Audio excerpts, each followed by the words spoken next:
The old Waterhouse over the Heath.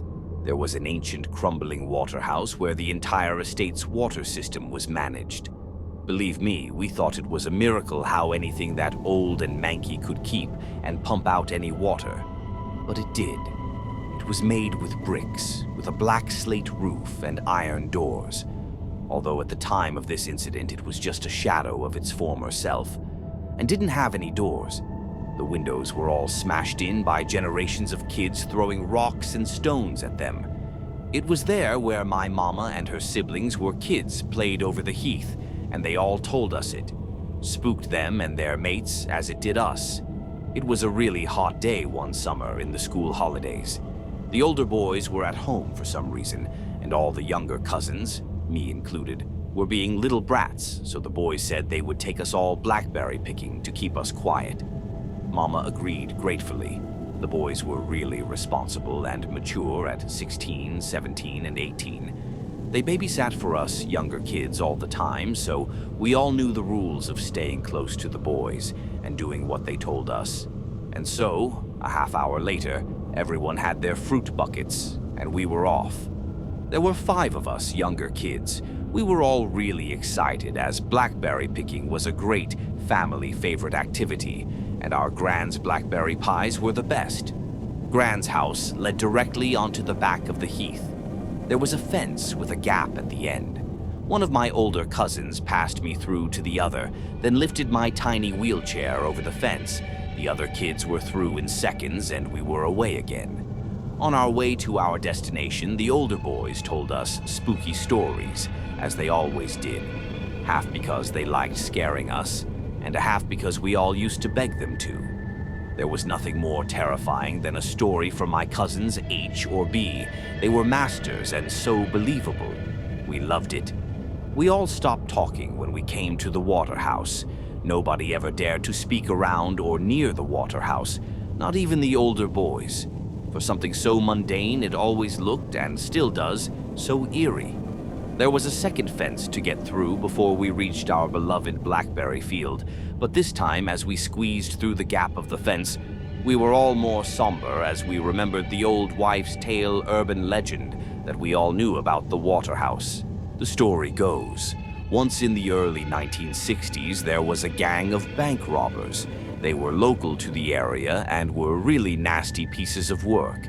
Their expertise was terrorizing bank customers and staff alike before grabbing and shooting anything that moved. They did several jobs without getting caught, but they really messed up a particular job, and a sweet 19-year-old trainee bank clerk was shot dead, and 5 more people were seriously injured. One of the gang was also shot dead, along with the nastiest member of the gang being seriously wounded in the crossfire. It is said that the remaining gang members escaped with just a few hundred and made their way over to the heath and hid out in the Waterhouse. It was newish at that time and was a perfect hideaway for the murderers. There was a lot of contention and stress between the remaining gang. Months, although it was never proven how. The bodies of all 3 of the remaining gang members were discovered rotting away in the Waterhouse 6 months later.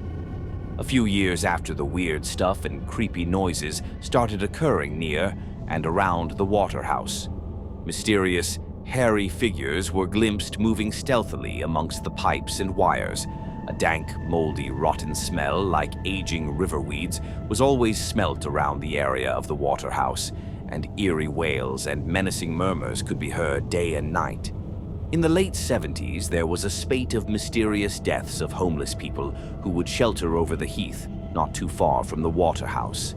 There was nothing to ever link the deaths to the Waterhouse, but the locals soon started giving the Waterhouse and surrounding area a wide berth because of the creepy history and dark reputation, and that left the Waterhouse abandoned and in disrepair. That's what we knew of the Waterhouse's dark history. That is why we were so wary and anxious to get away from it as quickly as possible. When we were all through the gap in the fence further away from the Waterhouse, us younger cousins built up enough courage to glance over at the building of ill repute before being rounded up by the older boys. Put me in my wheelchair again, and we set off to the blackberry field. We soon arrived at the field where some other local kids we knew were already there, and we spent a nice afternoon picking and eating the juicy, sweet blackberries and splashing in the river. And soon the sun was getting low and it was time for home. Our journey home was much like the one there. We were still bantering, laughing, and the older boys were still winding us up slightly. But being as it was getting later, we were feeling wearier and slightly subdued. When we reached the fence before the water house, the air felt slightly too close, like before a thunderstorm. The youngest of the three older boys got me out of my wheelchair so that B could lift it over the fence. The other kids were already on the other side of the fence with H and B. I suddenly said to his brother in a low, guarded voice, "Something moved at the back of their broove." B just looked at him sideways. Out of the boys, A was the most likely one to pull a stunt or wind anyone up for a laugh. But A was straight-faced. A said, "I'm going to have a look," passing me through to B and squeezing past us all. "Wait up, we've got ta." Having put me in my wheelchair, B had moved forward towards his brother when we all heard a shriek out in horror and disgust, and the two boys moved back quickly. H, having already taken me out of my wheelchair again, had told everyone to run. And we did. B picking up my tiny wheelchair, folding it up while running, A grabbing the other two kids' hands and following B and H, running with me on his shoulders, holding my other cousin's hands. We ran and ran. Kept saying, "Don't look back. Don't look back." I did, but saw nothing. We didn't stop till we got to the fence which leads back to the road on the estate, and we could actually see civilization again. We were all completely exhausted, especially the older boys. Before we slipped through the fence to the road, B, holding himself up by the railings, asked, "What did you see, A?" "Why, yellow eyes, H, hairy face." All of us younger kids began to panic and scream, and H had to calm us all down. He said that we were safe and it would be all right, but we all wanted to get as far away from the water house as possible. When we got home, we all looked bedraggled and slightly nervy. Mama and my auntie noticed this and asked the boys what was wrong. H just said that we just got spooked by an old drunk man in the bushes looking for golf balls to sell. And as that was quite commonplace over the heath, Mama and my auntie just gave us kids a pep talk and hugged us. We never did tell my mama or my auntie the truth about the yellow eyes and hairy face, or find out what it actually was, but us kids didn't go near the water house for a long time after.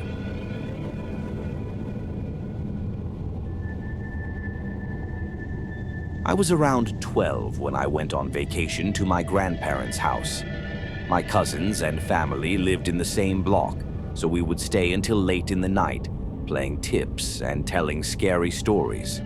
There was this one house on the block which was gray and rotting, dusty windows, everything was chained up and charred. The people there said there was an old woman with a really bad temper, but she had a really good voice. She had died in the house, it had caught fire. One night, me and my cousins and all the oldies sat down around the fire as if it were a weekend, gazing at the stars and telling jokes when we heard singing. We vibed to it a bit until we realized there was no radio or anything on. One of the grandparents recognized the song, saying it was the song that the woman sang. Chills went down my spine. The wind picked up and blew the fire out. The children ran inside as the parents investigated the site. 10 years later, I am still scared of visiting my grandparents' house. The parents found nothing. I have asked the people around, saying that they have heard similar things.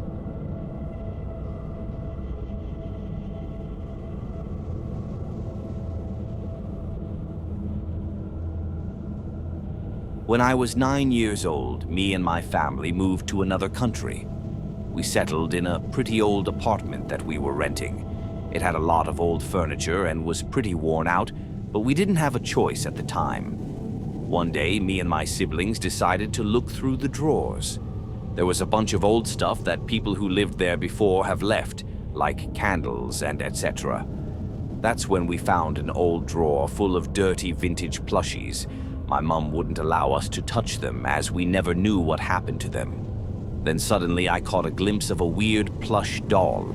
TBH, it looked like a voodoo doll of Semph.